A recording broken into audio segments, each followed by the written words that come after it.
Assalamualaikum warahmatullahi wabarakatuh dan salam sejahtera. Yang dihormati Tuan Pengerusi Majlis, para hakim yang arif lagi bijaksana, guru-guru dan rakan-rakan sekalian, hari ini saya akan menyampaikan sebuah cerita yang bertajuk Si Tanggam Anak Deraka. Si Talam dan si Derumah mempunyai seorang anak lelaki yang bernama Si Tanggam. Kehidupan mereka sekeluarga amatlah miskin. Bab kata pepatah, kais pagi makan pagi, kais petang makan petang. Si Tanggam selalu berhayal untuk menjadi kaya dan terkenal.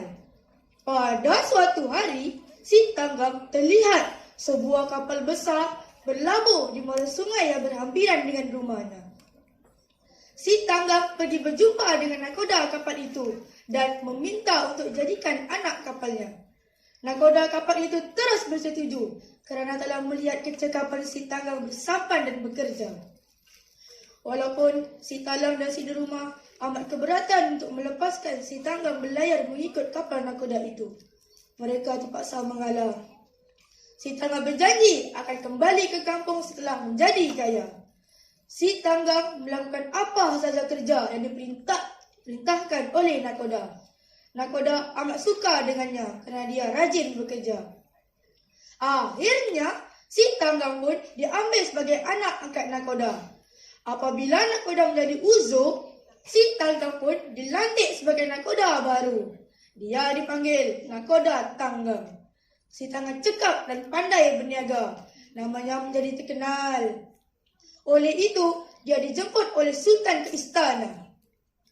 Tidak lama kemudian, Si Tanggam pun berkahwin dengan puteri Sultan. Si Tanggam membawa isterinya berlayar ke banyak tempat di merata negeri. Pada suatu hari, kapal Si Tanggam berlabuh di muara sungai kampung asal usulnya. Orang kampung mengetahui bahawa kapal itu Si Tanggam. Mereka pun memberitahu kepada orang tuanya. Anak kita sudah pulang, marilah kita pergi tengok, kata Si Talam. Aku rindukan Si Tanggam, kabarnya dia sudah kaya sekarang, kata si Derumah dengan gembira. Si Talam dan si Derumah pun pergilah berkayuh sampan menuju ke kapal nakoda Tanggam. Si Derumah membawa makanan kegemaran Si Tanggam, iaitu pisang salai. Apabila tiba di kapal, seorang anak kapal melarang mereka naik. Tidak lama kemudian, Si Tanggam muncul dengan isterinya. Siapakah kedua-dua orang tua ini? Tanya Si Tanggam kepada anak kapalnya.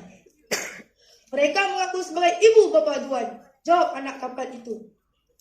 Betulkah mereka ini ibu bapa kanda? Tanya isteri Si Tanggam. Si Tanggam berasa malu untuk mengaku bahawa orang tua itu ibu bapanya. Kesusahan dan kemiskinan membuat Si Talam dan si Derumah kelihatan begitu uzur dan daif sekali. Tidakkah kanda tidak mempunyai ibu bapa lagi? Tanya isteri Si Tanggam.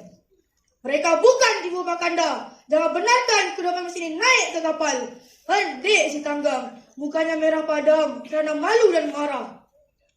Anakku Si Tanggam, aku ibumu. Aku ada bawakan pisang salai kegemaranmu, nak, kata si Derumah.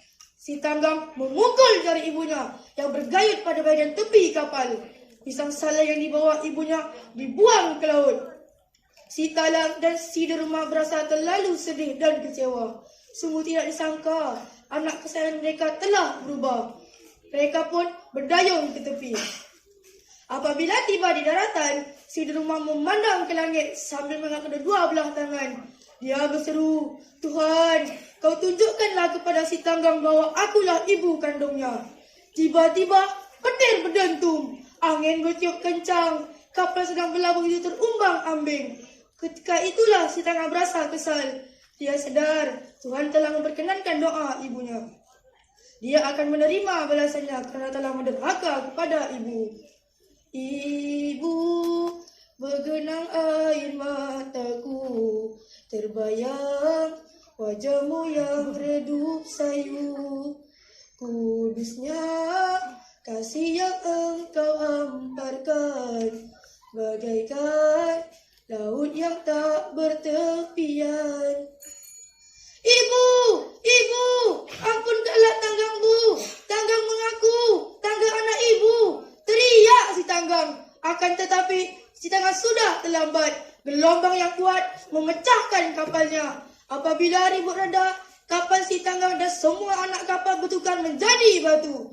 Si tanggang dan istrinya juga menjadi batu. Para hadirin sekalian, pengajaran yang dapat kita perolehi daripada cerita ini ialah kita mestilah sentiasa mengenang jasa ibu bapa kita dan tidak mengkhianati kepercayaan mereka. Terang bulan di malam sepi, cahaya memancar ke pohon kelapa. Hidup di dunia buatlah bakti kepada kedua ibu dan bapa. Biji delima, biji selasih. Sekian, terima kasih.